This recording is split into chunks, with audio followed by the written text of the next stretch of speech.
I really hope that the camera is straight. I'm just gonna assume it is, and we're gonna roll with it. Okay. Hey everyone, today we're going to talk about 3 super easy, interconnected, fundamental concepts that are super important to understand on your journey of personal finance when you're just starting off.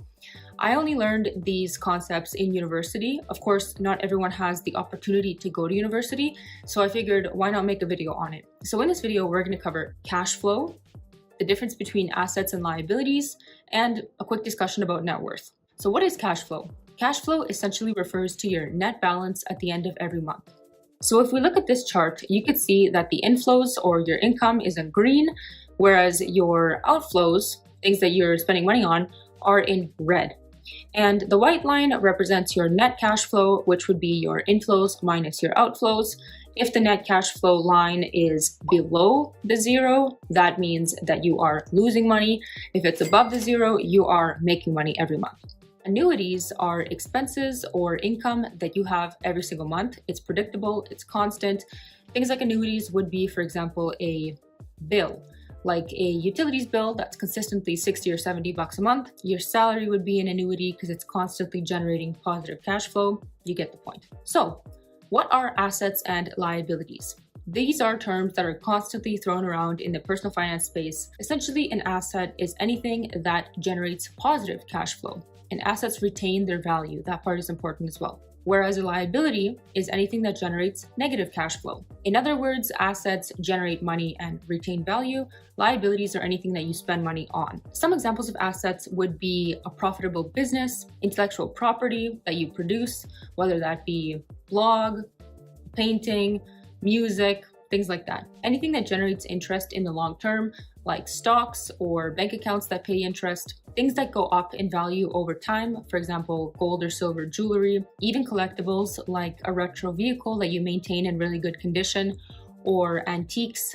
These things retain value and they can be sold for more money in the future. An interesting distinction between business assets and personal assets is that certain things that would traditionally be considered a liability are actually assets in the business world.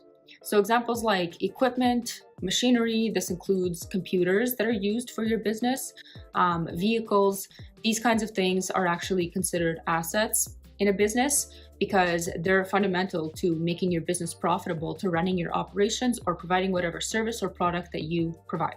Another interesting fact is that your job is not an asset. Even though your job generates positive cash flow through your paycheck, it's not an asset because if you were to stop working, that money would no longer be flowing into your pocket.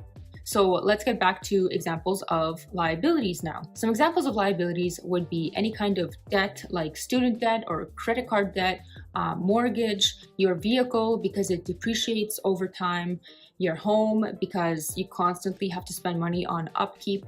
An interesting note about liabilities and assets is that you can convert liabilities into assets. An example of this would be renting out your home so that the amount of rent that you receive every month exceeds any kind of bills associated with that home. So effectively that home would be generating positive cash flow and you would have converted that liability into an asset. So now that the distinction between assets and liabilities is crystal clear, let's get into net worth. What exactly is net worth? Net worth is simply an individual's assets minus their liabilities. Net worth is really the most pure way to evaluate somebody's wealth because it takes into account their assets and their liabilities. Just because somebody looks rich and they dress nice and post cool photos on Instagram doesn't mean that they're wealthy because that lifestyle could be funded by debt.